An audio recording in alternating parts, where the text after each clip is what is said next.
Oh, yeah. And now, our feature presentation. Ourselves. So I want to help us today to really look at this Bible, Qur'an, and see that truth is there, but it's not readily discernible.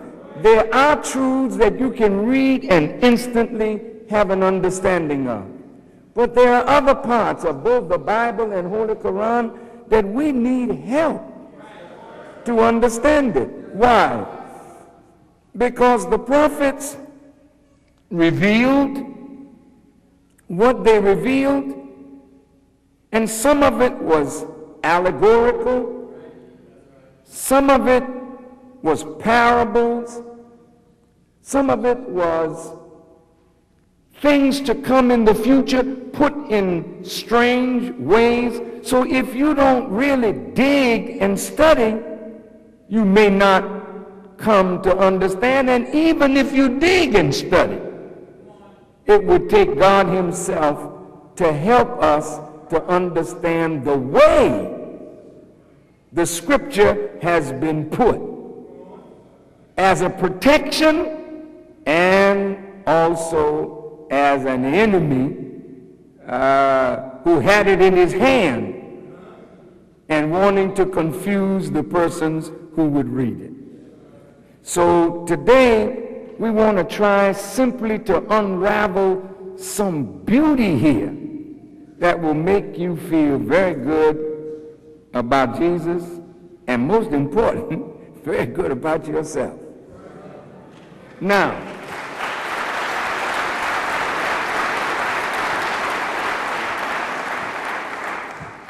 if we start our study today to look for the keys of the Bible and the Quran,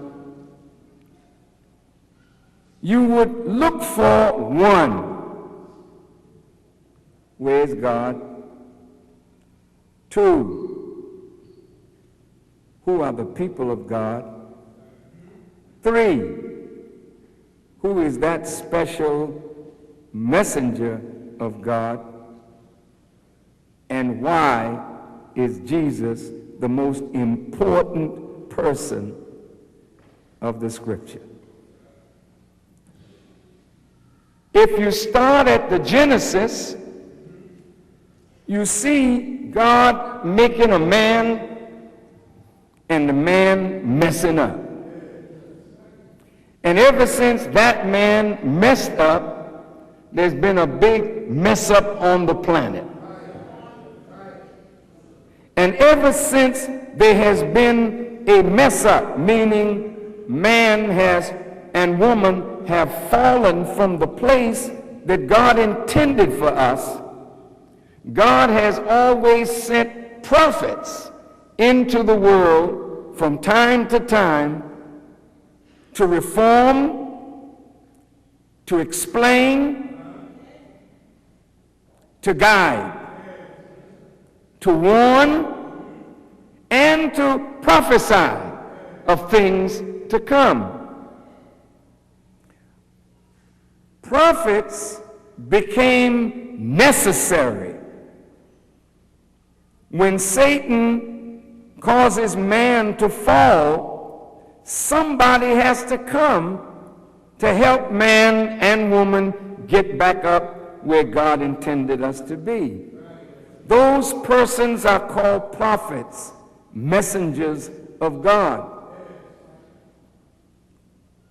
They're called reformers. But none of these prophets had the power to overcome Satan's world. So even if a prophet came and did good work, Satan still kept his power. The prophet may have gotten a few to believe and straighten up their lives, but he never could overcome Satan. And that's why this fella named Jesus is so important, because Jesus is the first one that comes that gets a victory over Satan, and then he opens the way for everybody to overcome Satan.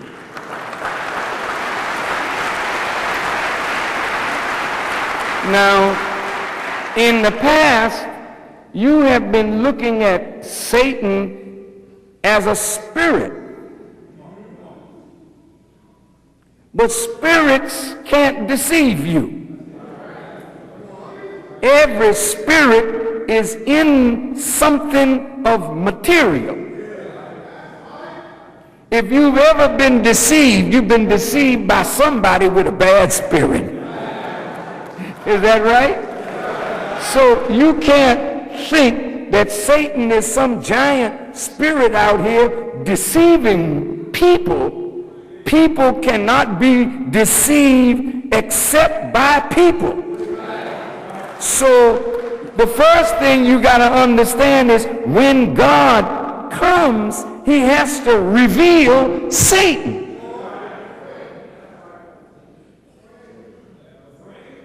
And when he pulls the cover off of Satan, then you say, whoa, I've been looking at this dude and didn't know who he was. But I knew he wasn't good.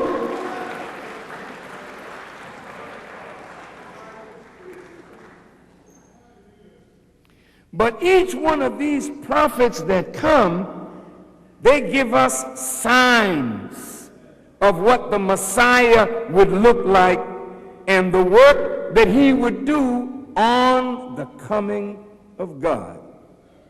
Now this, I'm going to try to move fast, and I don't want you to think that I'm talking in a spooky kind of way.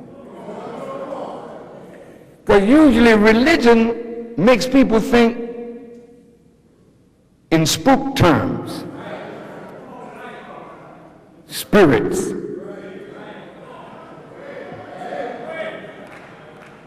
No. Ain't no spirit put this world in the condition that this world is in, buddy. And it's no spirit that's going to get us out of this condition. You have to have the spirit, all right, but the spirit has to be in a container. A human being that is clothed or wrapped or in the embodiment of the Spirit of God. Now, Satan's time of rule is called a time of darkness. That's an interesting symbolic expression. Now just think about darkness. Now, it was sunny this morning, right? But when we were on the way to the mosque, the clouds had formed, and you couldn't really see the sun, but it don't make any difference. Even though the sun is not physically seen, the fact that it is there makes the day sun brighter than any one of these lights. Daylight is something. See, in the night, you can make a mistake in looking at something and not knowing what you're looking at. But when the sun comes up, you see a thing as it is. So if Satan's time of rule is a time of darkness, then in darkness you never see things as they really are.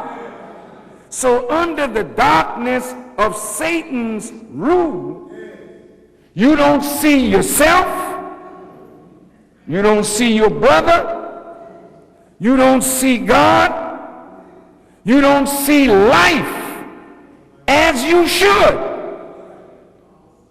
So it takes the coming of God and the turning on of the light to allow you to see clearly that which you misunderstood in the darkness of last night.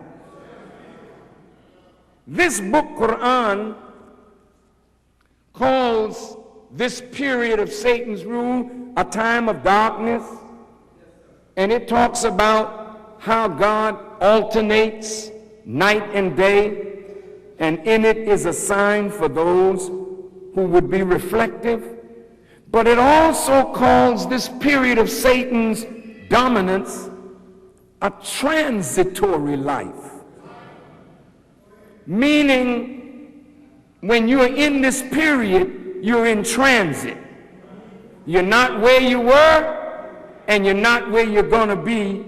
In other words, you're on the L train. You're going someplace, coming from someplace. But the question that you need to know is, where did you come from? And where are you going, since the world that you're living in is called a transitory life?